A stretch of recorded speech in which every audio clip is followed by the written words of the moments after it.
Et un départ en bosse. Départ au pied du col du Portalet aux alentours de 13h30 tout à l'heure. Avec des premières attaques d'Elie Gébert, de Romain Bardet notamment, qui va passer en tête de cette ascension de 3e catégorie. Derrière, on a une longue descente qui ne va pas dénouer grand chose. On est là dans l'Aubisque avec un groupe d'une vingtaine de coureurs qui va se détacher. Il y aura un petit écart, mais rarement plus d'une minute. Et puis la défaillance dans le col d'Aubisque de peut-être principal rival de la Jumbo-Visma dans cette Vuelta. C'est Remco Evenepoel qui va perdre pied dans cette ascension à 88 km de l'arrivée à peu près. Joao Almeida également va se retrouver en difficulté au sommet de cette ascension. C'est Michael Storer qui est allé faire les points du classement de la montagne. Jesus Serrada, le porteur de ce maillot meilleur grimpeur, n'a pas pu suivre.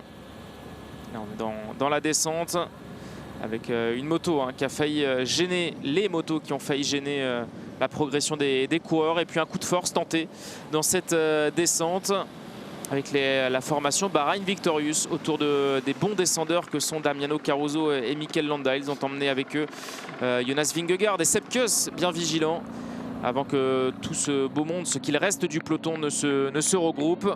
Jonas Vingegaard qui tentait d'accélérer, également de recréer du mouvement dans le col de Spandel, suivi par Mikel Landa.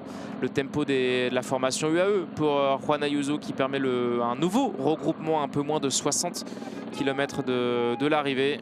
Et là encore, non loin du sommet, Michael Storer qui accélère de nouveau. Le grimpeur de la formation Groupama FDJ pour une nouvelle fois passer au sommet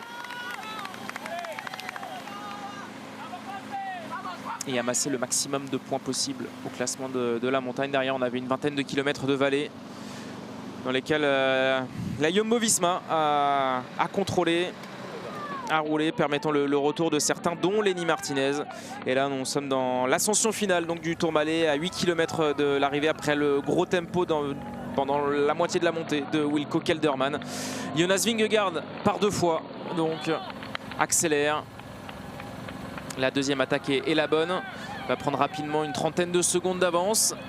Et derrière, la Jumbo-Visma de Roglic et Kuss en contrôle face à Mas et Juan Ayuso. Canute Brooks est également présent pour la formation Boransgreux. Très belle étape du Belge aujourd'hui. Vingegaard s'envole devant et à un peu plus d'1 kilomètre. Sepp Kuss qui accélère dans le groupe de poursuivants. Personne ne peut prendre sa roue. Jonas Vingegaard qui s'impose donc au sommet de ce col du Tourmalet. Il s'impose pour la première fois sur les routes du Tour d'Espagne. Il va voir arriver également son coéquipier à une vingtaine de secondes de lui. Sepp Kuss qui va conserver son maillot rouge juste devant Primoz Roglic. Et ensuite on va arriver avec Juan Ayuso, Canute Brooks et Enric Mas au sommet du Tourmalet.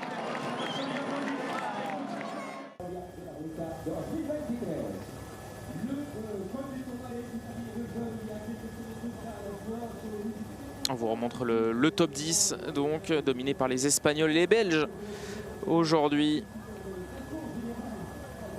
Même si le Danois Jonas Vingegaard a remporté cette étape reine que l'on va écouter. D'ailleurs, le Danois